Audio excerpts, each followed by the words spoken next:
Hello, good morning दोस्तों। जय हिंद, नमस्कार। आप लोगों का हार्दिक स्वागत एवं अभिनंदन बंदन है आपके अपने YouTube channel double A academy. तो चलिए मेरे दोस्त, विधायी संबंध का हमने 3 पार्ट पढ़ लिया था और आज है विधायी संबंध का अंतिम पार्ट या विधायी संबंध का अंतिम भाग। इसमें क्या है उसको देखने का काम करते हैं विधायी संबंध में। ठीक है, विधायी संबंध का अंतिम क्या है कि संघ का, विधायी संबंध का अंतिम पार्ट है कि संघ का अंतिम पार्ट है दोस्तों कि संघ का राज्य विधानमंडल, संघ का राज्य विधानमंडल, संघ का राज्य विधानमंडल, संघ का राज्य विधानमंडल की विधायी शक्ति, की विधायी शक्ति पर नियंत्रण, विधायी शक्ति पर नियंत्रण, संघ का राज्य विधानमंडल की विधायी शक्ति पर नियंत्रण, यह देखना है ना। ये होता क्या है, हमने इसके पहले जो पढ़ाया था उसमें बताया कि संसद राज्य के विषयों पर कानून बनाएगी।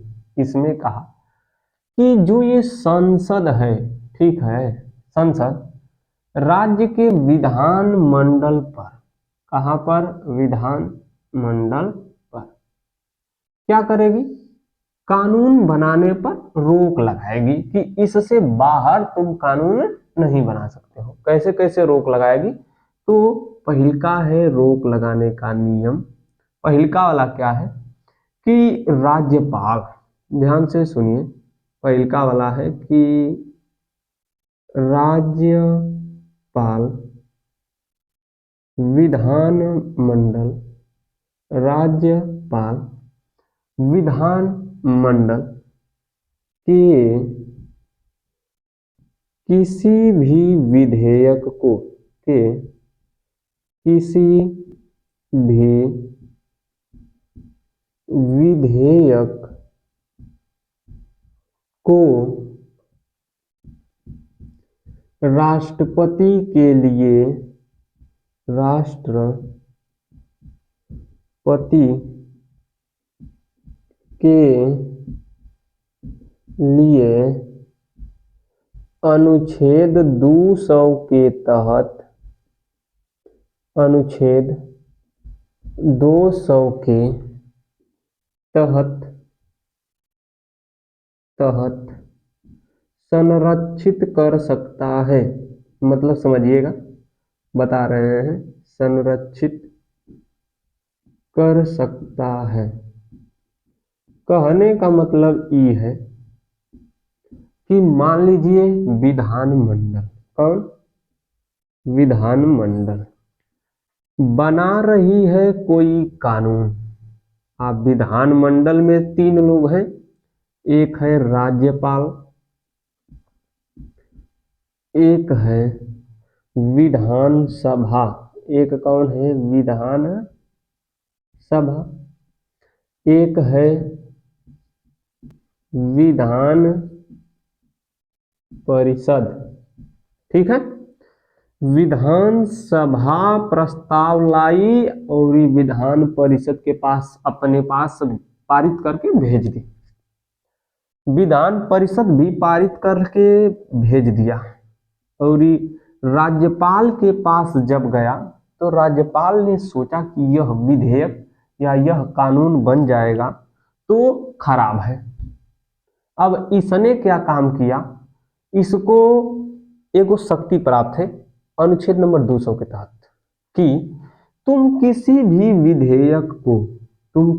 विधेयक को अनुच्छेद नंबर 200 के तहत राष्ट्रपति के पास भेज सकते हो। किसके पास, राष्ट्रपति। अब जब वो राष्ट्रपति के पास जाएगा तो राष्ट्रपति उस पर क्या करेगा, विश्लेषण। अगर विश्लेषण राष्ट्रपति के पास करने की शक्ति नहीं है तो उसको भेजेगा वह कहाँ, मंत्री के पास। मंत्री बैठते कहाँ हैं, संसद में। हाँ, संसद में उस विधेयक को खूब लताड़ा जाएगा। अगर सही है तब तो राष्ट्रपति साइन करेगा, कानून बनेगा। अगर नहीं है तो कानून नहीं बन पाएगा। पहले का नियम ही है। विधानमंडल यदि सनक के कानून बना रही है कुछ, तो पहले का बात राज्यपाल उसको क्या कर सकता है, रोक सकता है।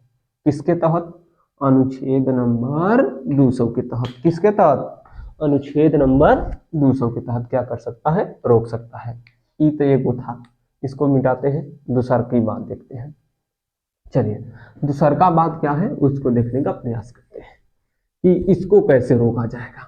दूसर का नियम क्या होता है रोकने का, तो दूसर का नियम एकदम सामान्य है, वो पहले ही से राष्ट्रपति की अनुमति से आता है। ठीक है, देखिए कुछ विधेयक राज्य विधानमंडल में, देखिए कुछ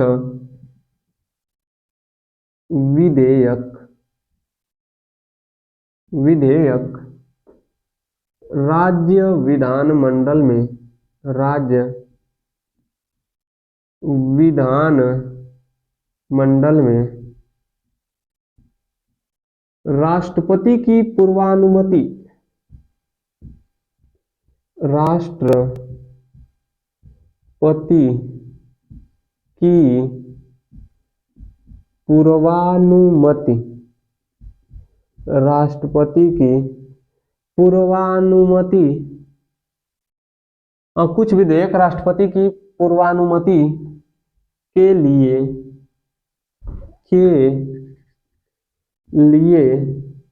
आवश्यक होते हैं।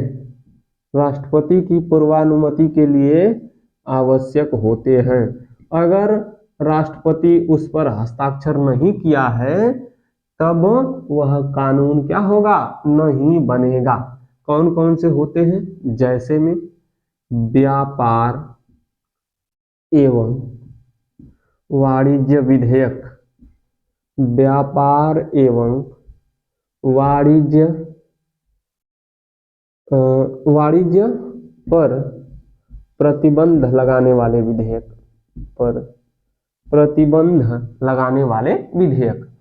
बात दूसरी है कि संघ यानी संसद विधानमंडल पर रोक कैसे लगाएगी, तो विधानमंडल पर रोक लगाती है। कुछ विधेयक राज्य विधानमंडल में राष्ट्रपति की पूर्वानुमति के लिए क्या होते हैं, आवश्यक होते हैं। और ऐसे विधेयक जो होते हैं, ध्यान से सुनिए, ऐसे विधेयक जो होते हैं राष्ट्रपति की बिना अनुमति के वह बनाए ही नहीं जा सकते हैं, और वह भी अनुमति पहले लेनी पड़ती है। और पहले जब लेंगे तो ऐसे विधेयक के अंतर्गत कौन आता है, व्यापार एवं वाणिज्य विधेयक। व्यापार एवं वाणिज्य पर प्रतिबंध लगाने के विधेयक के नाम से भी इन्हें जाना जाता है। ठीक है, चलिए अगला वाला क्या है, तीसरका हम लोग रोक कैसे लगाएंगे कि वित्तीय आपातकाल के समय, ध्यान से देखिए, वित्तीय आपातकाल के समय, वित्तीय आपातकाल के समय, किसके समय, वित्तीय आपातकाल के समय वित्त एवं धन विधेयक को संरक्षित करने का निर्देश दे सकता है। ठीक है, वित्तीय आपातकाल के समय राष्ट्रपति वित्त एवं धन विधेयक को, वित्त एवं धन विधेयक को सुरक्षित रखने का, ठीक है, धन विधेयक को सुरक्षित रखने का निर्देश दे सकता है। मतलब ये समझिए कि वित्तीय आपातकाल लगा हो या वित्तीय आपातकाल के समय यदि राष्ट्रपति चाहे तो संसद को कह सकता है कि कुछ विधेयकों को तुम अपने पास क्या करो, संरक्षित रख लो। कौन कहेगा यह बात? राष्ट्रपति। किसके लिए कहेगा? राष्ट्रपति किसके लिए कहेगा? तो विधानमंडल से बचने के लिए। और यह बात जो होती है, यह कौन लेता है जिम्मेदारी? संसद लेती है। ठीक है, तो चलिए मेरे दोस्त, आज के लिए बस इतना ही। मिलेंगे अगले दिन, तब तक के लिए जय हिंद दोस्तों, नमस्कार। अब प्रशासनिक संबंध को लेकर हम लोग क्या करेंगे, आगे खड़ा होंगे। जय हिंद दोस्त, नमस्कार।